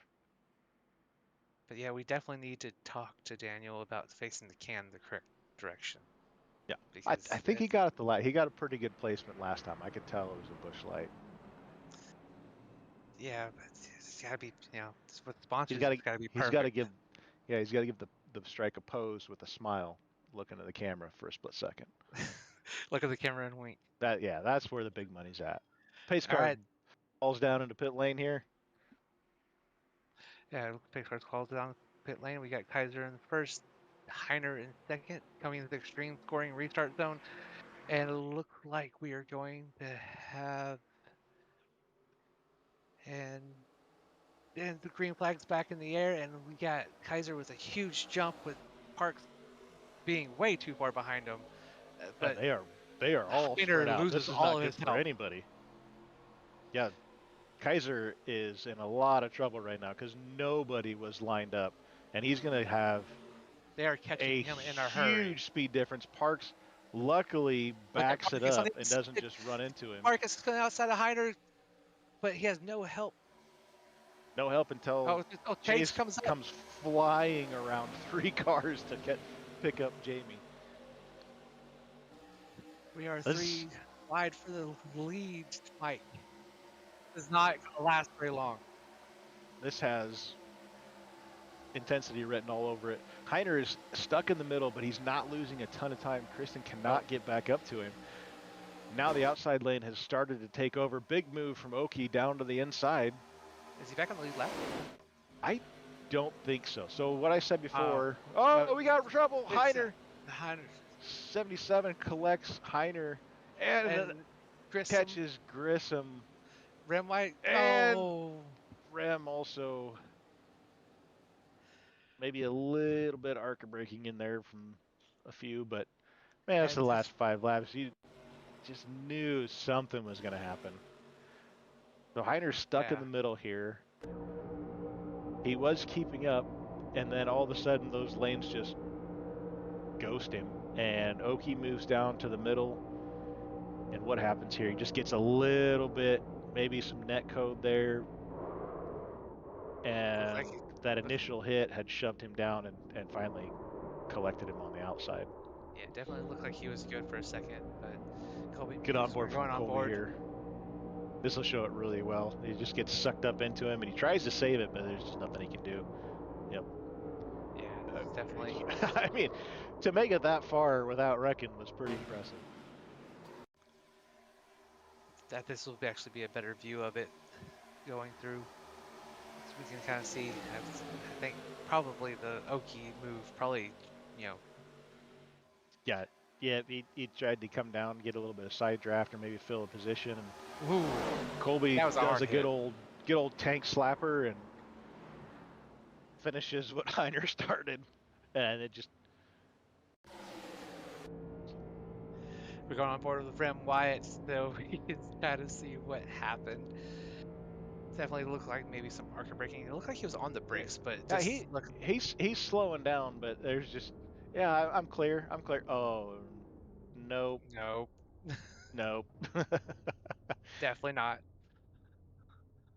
Yeah, he recognized it quickly. Just I mean, how But to be fair, slow do you want to go? there's been a lot of wrecks that I've been involved in that got caught on the broadcast that looked like I was just completely ARCA braking. But once you rode on board, you saw that, you just don't. There's times that you don't see it until like the last second, and you have to just react with a split second. But we do have some people coming in. Most of them are from the accident. But if they got any tires left, does that help them at all? We don't know if they got tires left. They've been taking them left and right. So looks like a fast repair for Heiner, maybe for Colby. Rem's definitely going to have to sit there for a little bit. He's had quite a bit of damage throughout the race. He's obviously used his fast repair, but Yeah, we are going into NASCAR overtime. If you do not know what that is, so once we reach the end of the scheduled distance, if we do not end the race under caution, if we can avoid it, we will try a total of twice to end the race under green, adding 2 laps each time. If any flag that flies on the last lap will end the race, though. So we have 2 laps to go, essentially, and we have Chase and Jamie Barkus in 1 and 2. This is setting up maybe like a father-son duel going on. What do you think about that, Mike? I think one of them is going to wreck each other just for the fun of it. But no, Oh, in me. all honesty, I think the top 4 are good bets. Any one of them can take this. If there's an issue, I'm looking at Clemis. He's made his way back up. He's in 5th place. Simmons, of course, Libke. Kyle Deering has been pretty surprising tonight. He has just kind of hung in that spot. He's just kind of hung in that spot in the middle. So he's kind of put himself in a great spot. So if they do have trouble up front, he's missed everything so far. So maybe he can steal one of these things. Where is he going? Well, you put him on TV and he does something like that. So I mean, I He's going apologize. downstairs. It's fine. But I mean, there are marbles that you can pick up on your tires. So I don't know if that's the best idea in the world, but He's I just mean, taking the path less traveled. yeah, but he's also, I mean, he also, like you've said, we haven't really said his name a whole lot tonight. So maybe he knows something that we don't. Check in on our hydration break. No hydration this time. We're gonna have to get this guy a drink sponsorship at some point. I know we got the barbecue sponsorships. Was that Big Fish Barbecue? So Yeah, we might Logan have to. Sturgeon's Big Fish Barbecue. Yeah, we might have to. We might have to get somebody that's got a home brew or something. Get Daniel Parks hooked up.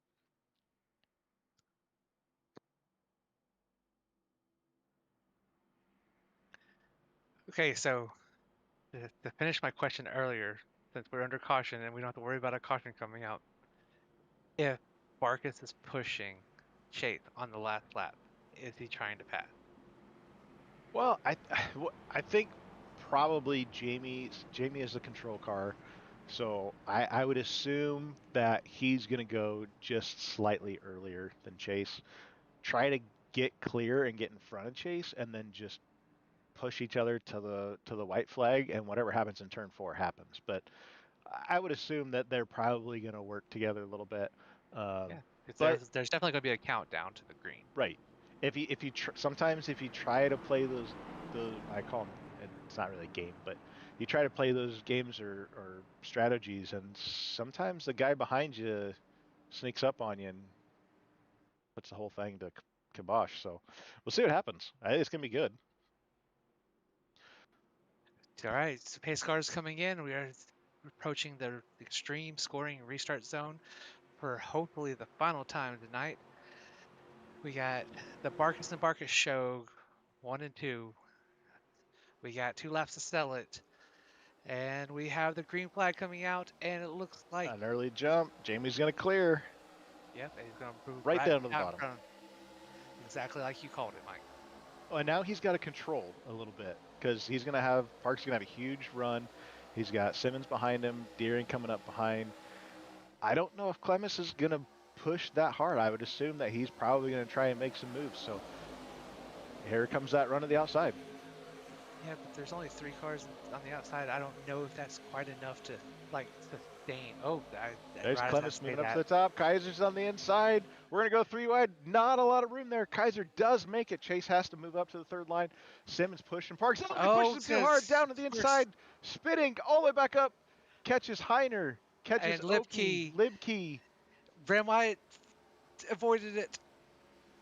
Oh man, I was setting up to be such an epic finish.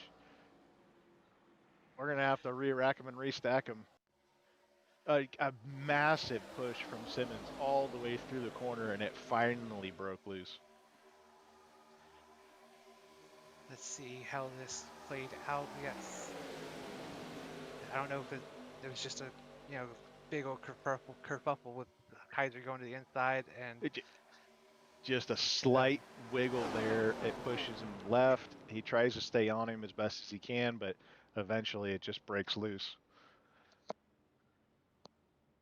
all right, we're about to be going on Daniel Park's onboard to see how this plays out from his point of view. Just watch his wheel here. You're going to see it Yeah, start to get real busy real quick. You can already see the wobbles before it even started. No, it's unfortunate for him. I mean, while he's pitting, he can go get a fresh one, so that's good. But unfortunately for Daniel, he was having such a great night. He was up there the whole time and put himself in a position to win. Just an aggressive push. I mean, it's not wrong. It's just that's the name of the game. Just couldn't control it. But you're definitely not lifting with 2 laps to go. No. And like I said, there's nothing. I mean, it doesn't. Simmons isn't taking him out. It's just hard pushing. That's the way you have to race these things, and that's unfortunately what can happen. For sure, unfortunately, there's sometimes you just get involved in other people's messes. And it definitely seems to happen a lot at these super speedways because that's one of the deals about them. Because anybody can win, and it's rolled the dice, and Grog just barely misses all of that. That was impressive. Grog got real skitty real quick.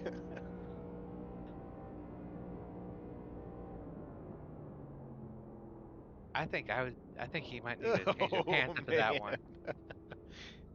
Oh, that is tight. But Mike, you know what you were talking about earlier. Look who's in the lead. Simmons is there. I mean, I've watched him for the past couple of weeks. You doing some announcing and then jumping into the Warrior Series, and I mean, he's there every week. I mean, kid's got talent. He's putting himself in the right places, and unfortunately, got a little incident there with Parks. I mean, he didn't take him out. It's just part of racing, but he hasn't put himself in a bad spot yet. So, see what happens. He's gonna be tough to pass. I can tell you that. He's definitely gonna throw some blocks. Definitely, but so I mean, if you look at our top 5 right now, it's other than Kaiser, it's full of people that we have not talked about all night. Yeah, pretty much. Heiner's been up and down, but he's had some. Heiner's had some issues with the runs, getting stuck in the middle. So as long as he can time those runs and get in front of somebody or fill the gap, he should be okay. He's got speed. He's making good moves, but some of those defensive moves he's kind of been a little bit slow on, and it shoots him to the back. So It definitely, and plus it looks like he's got a little bit of damage there on the front yeah. of the nose of his car. But we also have Kyle Deering in second. He has proven that he can win at Talladega because he's done it before. I believe he did it sideways. Yeah, I think you're right. Yeah, Kyle's one of those guys. He's in the mix quite a bit too. So again, he's just kind of been hanging there in that top 10 area and found himself towards the front. So, and he's got Kaiser behind him. Kaiser's been very aggressive. He's been a good pusher. Will Kaiser stay with him to get him out front, or will Kaiser make another move to the inside like he did on Chase? A very aggressive move that worked out for him. But if Kyle gives Kaiser an inch, he's going to take it. We both know that. Yeah, he's been making some very aggressive moves, but they've worked. So sometimes that gives you a little bit of false sense of confidence where maybe you got lucky a few times and you try it again and then it finally bites you. I know that happened to me quite a bit, but yeah, quite a few different faces up here. Jason Kristen started at the front, moved back. He's back up Alex Grog. Colby Muse has made himself back up there. Grog's back up there. There's Marcus right there too. 7th place. Yeah. Or no, 9th place. There we go. Yeah, this is gonna get real interesting. See who gets the jump. If Simmons can get the jump and jump down in front and control the 2 lanes, that's obviously the best option. But whether or not he can pull it off is a different question. We haven't seen anybody able to control both lanes all night. So Yep. This is gonna be our last chance to get through the green white checkered. We're we are on the backstretch coming up to it. Mike, do you have any? Who's your pick for this one? I know you I said mean, you don't want to do it, but I said earlier that I was keeping an eye on Simmons and Deering. I think those are still pretty safe bets. And Clemis was another one that I pointed out. He's my 3 guys are top 3, so that's best odds right there, right? Just pick the top 10. That's who I got. Just pick them all. You can have the rest. I'll take top 10. You have the rest. okay, that's fine. But I would say my bet's replaced with Kyle Deering. If not Deering, I mean it's hard to go against Kaiser, and you got Kristen, who has also won on the the super speedway types tracks before. But all that's out. All that's out the window. We're coming to the stream storing restart zone for the final time. Put that green flag in the air, and Wait we are takeoff. green. Oh, yeah. Simmons Nobody's got a really. good Oh, jump. Kaiser Oh, abandons Deering immediately. Kristen is going to have a run. Is he going to move down to the bottom or is he going to stay up top? Looks like everybody is going to leave Deering out to dry and just drive right past him. So Simmons, Clemens, Kaiser, Kristen, Grog, top 5. Grog's going to move down to the bottom. Simmons down at the bottom protecting. He cannot block both those lanes. Well, Kaiser's going to have a huge run. there We're going comes to go 3 wide. there comes Kristen and Kaiser on the outside. Looks like Big catch for Clemens gets Is it- Barkus. and that's the race. That Kaiser, is going to be it. you always hate to see it, but it definitely It's just the smallest of touches. I mean, yeah.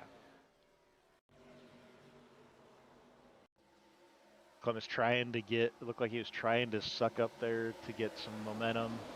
That bottom line just immediately died, and he's stuck up in the middle. He's doing everything he can to hold on.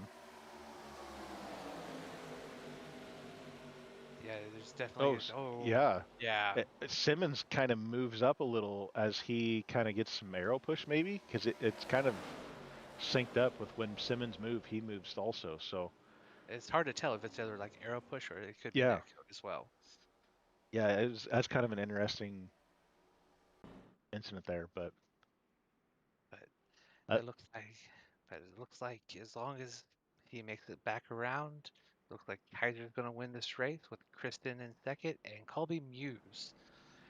We haven't said that name in a while in third. yeah, basically exactly how we thought it was going to be, right? We called all of them top 10.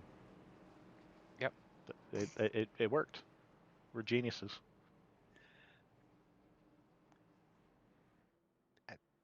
That seems a stretch for me, but I'll take it. I'll take it.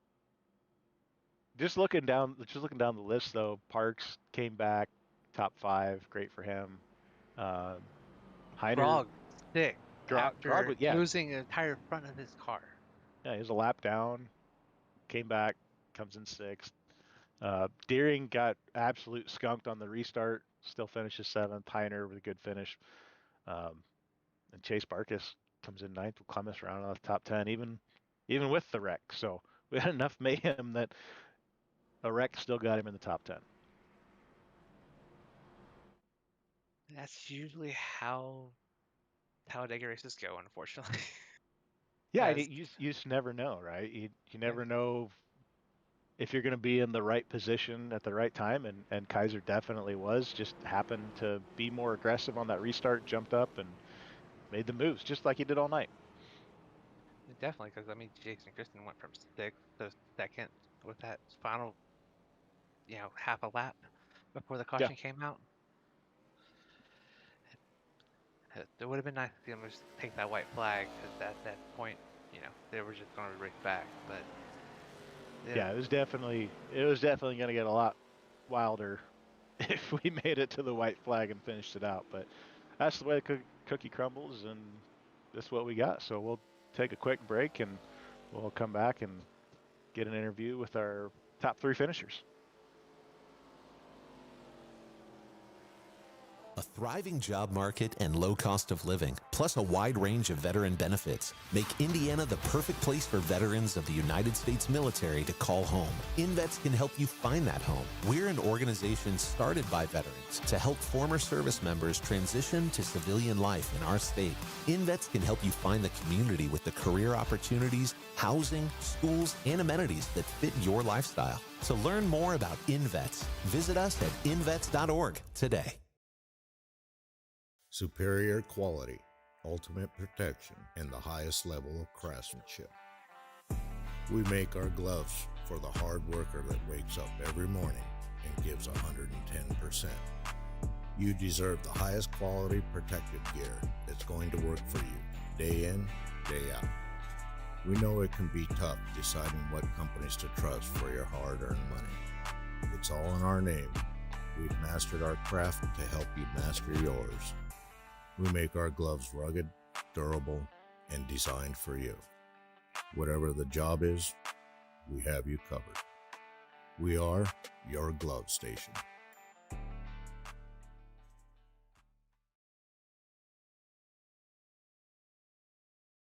All right, we are back at Talladega for the GLR ARCA East Series. What a great race. A lot of chaos, a lot of aggression, and coming away with the win is the number 46 of Sean Kaiser. Started 8th, finished 1st, aggressive all night, gets it done. Coming in 2nd place, the 02 of Jason Kristen. Great run for him. Started 1st, moved to the back, came all the way back up to 2nd. So Colby Muse in 3rd, rounds out our podium. Simmons, the number 40, gets 4th. 5th place goes to Daniel Parks. 6th place goes to the 100 of Grog. 7th place, 50 of Kyle Deering. 8th place, the 124 of Heiner. Chase Barkus comes in 9th, and Jamie Barkus comes away with the 10th position in the number 15 car. Coming in 11th, you have Jamie Lipke in the 16. She's involved in a bunch of accidents tonight. Right, the same as goes with this person who finished in the 12th position, Ram Wyatt, the 060. Oki Montgomery finishes 14th in the number 55. Grissom in the 225 finishes at 15th. Dubose finishes 13th in the number 94. Booth finishes 12th. Whoa, no, 15th. And 60, 15, 16. There you go. yeah, I was looking at the wrong thing. I apologize. You're good. Booth finishes 16th in the number 98. Morton finishes 17th in the number 9. Jake Ham finishes 18th in the number 85. Wesley Burke finishes 19th in the 04.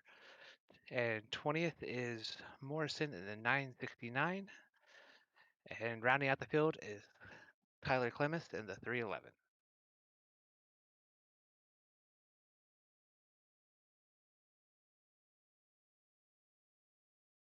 All right, so we will bring in our winner for tonight, Sean Kaiser.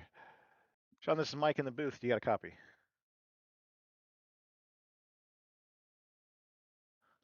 Mr. Kaiser, do you hear me? I got you. There you are. What a race tonight, man. You were aggressive all night long, making huge moves.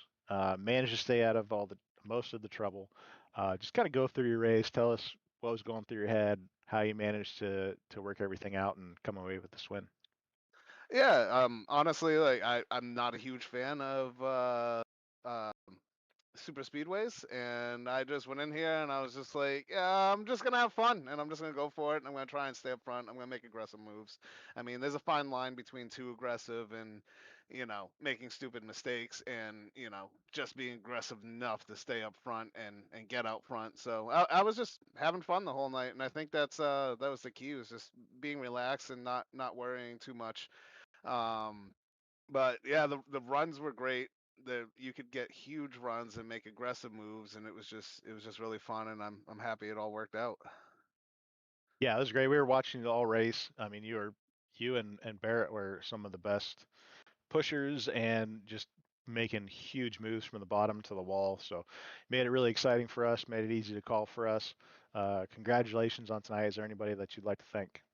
I do want to. I do want to thank Barrett for the first half of that race. Unfortunately, he maybe got that a little bit too aggressive side of him because he blew up and I lost my dance partner. But we're still able to get it through. And I want to thank Jason, Kristen for coming up on the high side with me on that restart. We had a great restart, and he didn't really have much of a choice, but I'm going to thank him anyways because if he didn't join me up there, then it probably wouldn't have happened. And thank Bandits Motorsports for being a great team.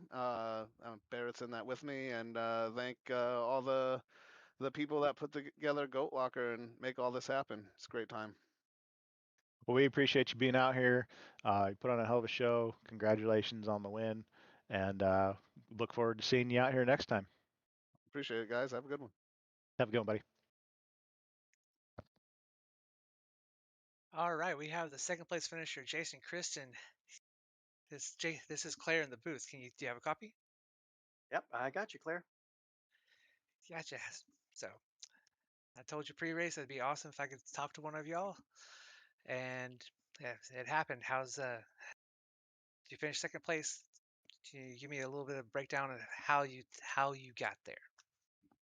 I'm gonna be honest with you. I have no idea how I got there. Like, this race was just so chaotic, and the runs were just so hellaciously fast that the cars were just dancing all over the place. And I just tried to miss the trouble as best I can. Got a little bit of damage on one of the wrecks. I think it was in the trial or somewhere. It was one of them, and somehow managed to make it work. Well, I'm glad y'all definitely put on a show out there tonight, and I mean, Kaiser did give you a shout out for going on the high side with him on that last restart. He said without you, he probably wouldn't have gotten the win. So, do you have anybody that you would like to thank? Well, I mean, I really got to thank Sean for making that move. Like, if he hadn't have gone to the high side, I probably wouldn't have finished second. Like, I probably would have got caught up in a wreck or something. But anyways, got to thank Jen Printing and Promotions.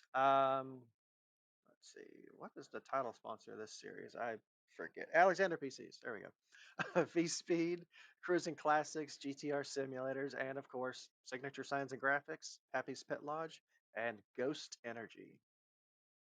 That Ghost Energy one is very important. Definitely, because I mean, you have some of the best cars in the field every single week with those Ghost Energy cars.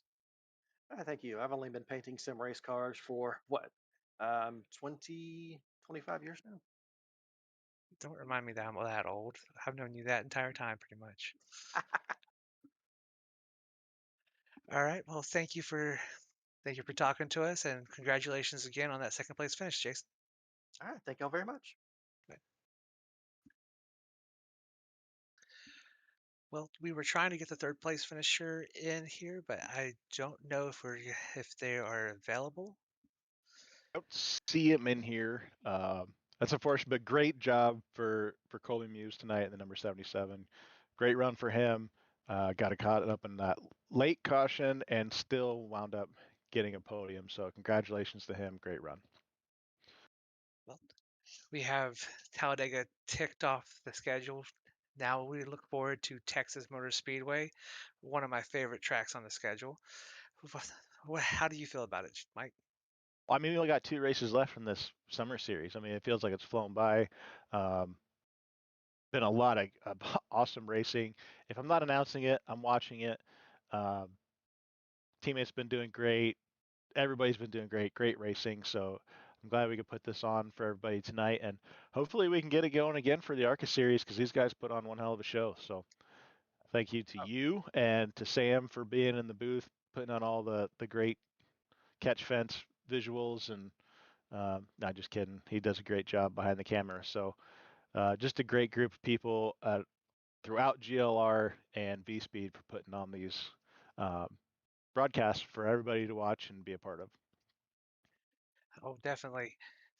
We definitely, hopefully, we can get the ARCA series broadcasted more regularly coming up because it definitely is one of the best series to watch in Goat Locker.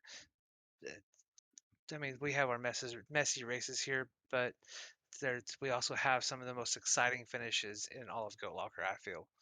Yeah, I had fun. I mean, cautions aside, how many lead changes we have? Like almost 30 lead changes, and these guys put on a show. So great every week. Thank you for tuning in, and thanks for everybody that puts on the show for us. Well, unless we have anything else, I would like to thank everybody for tuning in and watching us, stumble our way through this. My name is Claire Sisk. The other amazing voice that you heard was Mike Browning. Sam Yosef was the producer. Thank you from everybody at V-Speed, Goat Locker Racing, and the NL Alexander PC's ARCA series. Y'all have a great night.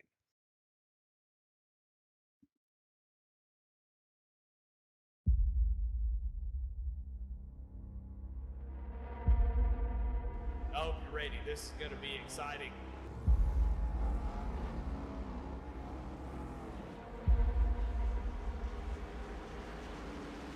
And we got restarts up to go. Green flag is out and we're underway.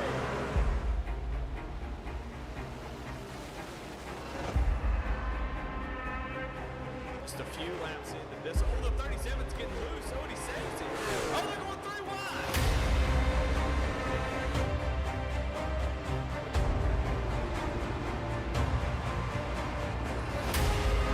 We've got a 5-way fight for the win of this race coming to 4 laps to go.